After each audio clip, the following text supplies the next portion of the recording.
কাওয়ালি গান শোনা কি হারাম নাকি জায়েজ? দেখুন, কাওয়ালি গান এর কথামালা যদি খারাপ না হয়, অর্থাৎ সেটার যে কথাগুলো আছে সেখানে যদি এমন কিছু না থাকে যেটাতে শিরক আছে বা হারাম কিছু আছে, তাহলে সেটা খালি গলায় গাইলে সেটা জায়েজ আছে, শোনাও জায়েজ আছে, গাওয়াও জায়েজ আছে। যদি খালি গলায় গাওয়ার পাশাপাশি তার সাথে বাদ্যযন্ত্র যুক্ত হয়, তাহলে পৃথিবীর উল্লেখযোগ্য কোনো আলেম নেই যার ফতোয়া আছে এটা হালাল হওয়ার। অর্থাৎ সবাই প্রায় একমত যে বাদ্যযন্ত্র যখন যুক্ত হবে তখন গানের কথামালা ভালো থাকলেও সেটা কি হয়ে যাবে? হারাম হয়ে যাবে। একজন মুসলিম হিসাবে হালাল হারাম মেনটেন করা আমাদের জন্য খুবই গুরুত্বপূর্ণ বিষয়। এটা ঐচ্ছিক কোনো বিষয় না। মনে রাখবেন, শরীয়ত যে বিষয়গুলো হারাম করেছে কিন্তু আমাদের বুঝে আসে না কেন হারাম করেছে, আপনি নিশ্চিত থাকবেন যে অকাট্যভাবে শরীয়তের কোরআন হাদিসের আলোকে যেটি হারাম হওয়া প্রমাণিত হয়েছে সেই বিষয়ে অবশ্যই শরীয়তের কোনো হিকমা বা রহস্য আছে। অর্থাৎ আল্লাহ সুবহানাহু ওয়া তাআলা নিষেধ করেছেন আর কোনো কারণ নাই, লজিক নাই, এটা হতে পারে না। যেমন গানের কথাই যদি আপনি বলেন, গান এর সাথে যখন বাদ্যযন্ত্রের সংমিশ্রণ হয়, মানুষের মনের ভিতরে যে এক ধরনের ভাব তৈরি হয়, এর ফলশ্রুতিতে মানুষ শয়তানের সাথে কানেক্টেড হয়, শয়তান দ্বারা খুব বেশি প্রভাবিত হতে থাকে। শয়তান আমাদের দৈনন্দিন জীবনে, আমাদের ব্যক্তিগত জীবনে, আমাদের উঠা বসায় নানাভাবে আমাদেরকে প্রভাবিত করে। তো এইটা থেকে বেঁচে থাকার জন্য আমাদের সচেষ্ট থাকতে হবে এবং সতর্ক থাকতে হবে। তো শরীয়ত সেজন্য আমাদেরকে বাদ্যযন্ত্রের ব্যাপারে খুবই সতর্ক করেছে। সূরা লোকমানের 6 নম্বর আয়াত সম্ভবত, সেখানে 6 নম্বর না 3 নম্বর আয়াতে আল্লাহ রাব্বুল আলামিন লাহওয়াল হাদিস কেনার ব্যাপারে যে ভর্ৎসনা করেছেন, সেখানে মূলত লাহওয়াল হাদিস বলতে এই জাতীয় গান যেগুলোতে বাদ্যযন্ত্রের ব্যবহার আছে এবং অশ্লীলতা, শিরকপূর্ণ কথা আছে, সেগুলোর কথা মিন করা হয়েছে। এই আয়াতের ব্যাখ্যা করলে আপনি বিশ্ববিখ্যাত মুফাসসিরগণ, সাহাবায়ে কেরাম এবং নবী সাল্লাল্লাহু আলাইহি সাল্লামের স্নেহধন্য ব্যক্তিবর্গের যে তাফসির রয়েছে, বড় বড় বিশ্ববিখ্যাত যে তাফসির রয়েছে, সবগুলো দেখলেই আপনি দেখতে পাবেন যে এখানে গান এবং বাদ্যযন্ত্রকে বোঝানো হয়েছে। অতএব খালি গলায় কাওয়ালি গাইলেন, সেটার কথামালার ভিতরে কোনো শিরক, আপত্তিকর, শরিয়া বিরোধী কথা থাকলো না, সেটা জায়েজ আছে। আর যদি শরিয়া বিরোধী কোনো কথা থাকে, অনেক সময় দেখা যায় এই যে কাওয়ালিতে এমন এমন কথা থাকে যে কথাগুলো সবসময় না, কোনো কোনো গানের মধ্যে যে কথাগুলো আসলে শরিয়ার আলোকে সঠিক নয়, গর্হিত, নবী সাল্লাল্লাহু আলাইহি সাল্লামকে মর্যাদা দিতে গিয়ে আল্লাহর পর্যায়ে নিয়ে গেল, তাহলে এটা শিরক হয়ে গেল। তো এইরকম যদি কিছু থাকে তাহলে সেটা খালি গলায় গাওয়া জায়েজ নাই। আর দ্বিতীয়ত হলো যে বাদ্যযন্ত্রের ব্যবহার থাকতে পারবে না, এই দুই শর্তে সেটা জায়েজ আছে। কাওয়ালি হইলেই সেটাকে আমরা অনেকে ইসলামিক মনে করে গলদকরণ করি এবং সেটাকে ইসলামিক মনে করি, এটা ইসলামিক না। পরিষ্কারভাবে আমাদের ধারণা থাকতে হবে। অনেক সময় দেখা যায় মুরগি দোকানদারগণ নিজ হাতে একাকী মুরগি জবাই করেন, এক্ষেত্রে কোনো দিক বিবেচনা করেন না। জানার বিষয় হলো এমন মুরগি জবাই শুদ্ধ হবে কিনা।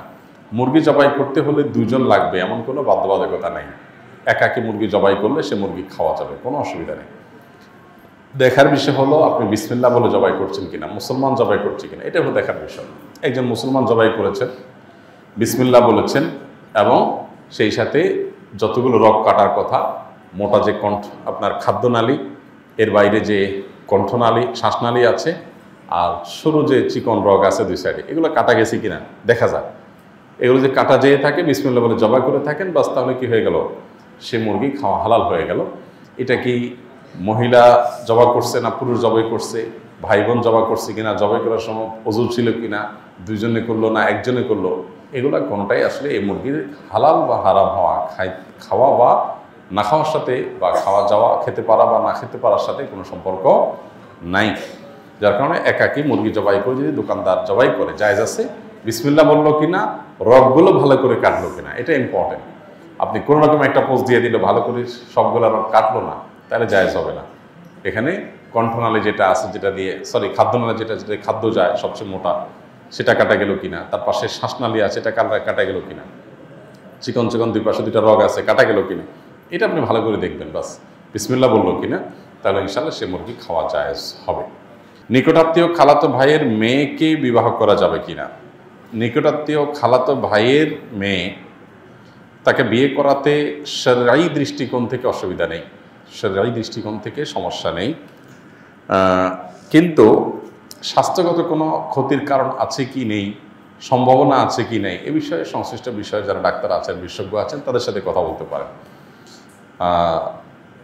এর বাইরে শরঈ মাসআলার কথা যদি আপনি বলেন, তো আমরা বলবো যে খালাতো ভাইয়ের মেয়েকে আপনি বিয়ে করতে পারেন এবং চাচাতো ভাইয়ের মেয়েকেও বিয়ে করতে পারেন, কারণ সে আপনার মাহরাম না, সে আপনার সরাসরি একেবারে যে নিষিদ্ধ তালিকার আছে যাদের সাথে বিবাহ বন্ধনে আবদ্ধ হারাম এবং দেখা দেওয়া জায়েজ, সেই তালিকার মানুষ না, যার কারণে এটা জায়েজ আছে।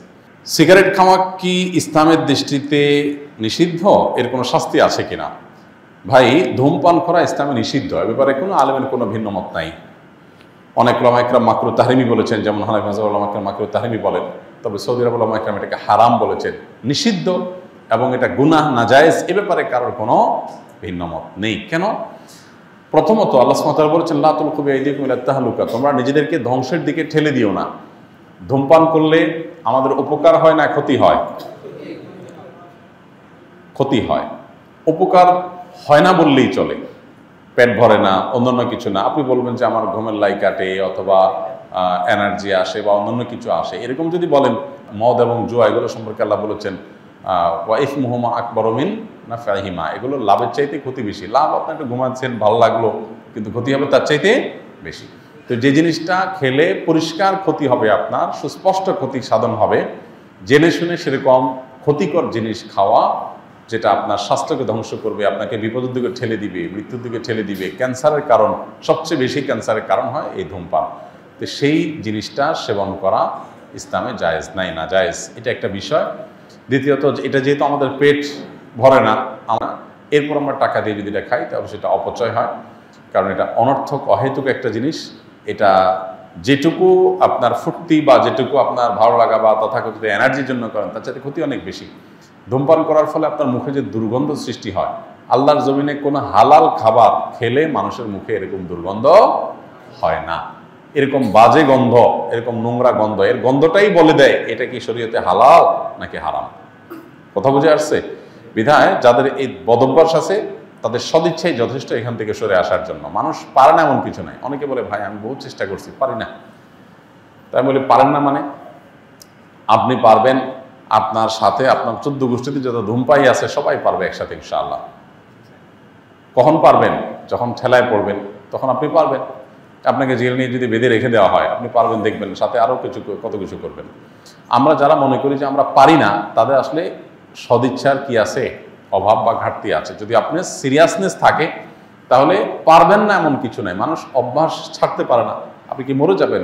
এরকম করে বিষয়ে আপনি মরে যাবেন, একটু কষ্ট হবে। এইটু কষ্ট করা, নিজের বিরুদ্ধে সংগ্রাম করা, নিজেকে নিয়ন্ত্রণ করার মতো শক্তি সামর্থ্য যার নাই, এরকম একজন ঢিলা মানুষ, যার আত্মনিয়ন্ত্রণ নাই, নিজেকে কন্ট্রোল করতে পারে না, ডায়রিয়া রোগের মতো ঢিলা, ডাইরেক্ট হয়ে গেছে, যে তার মনে চায় আসে ওখানে কাইত হয়ে যায়, সে কিছু করতে পারে না, নিজেকে ধরে রাখতে পারে না, এরকম ঢিলা মানুষ আল্লাহর কাছে জান্নাতের এক্সপেক্ট করে কিভাবে সে জান্নাতের প্রত্যাশা কোন মুখে করবে?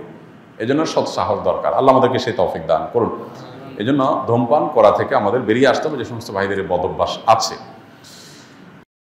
আসুন্নাহ ফাউন্ডেশন, উম্মার স্বার্থে সুন্নাহর সাথে।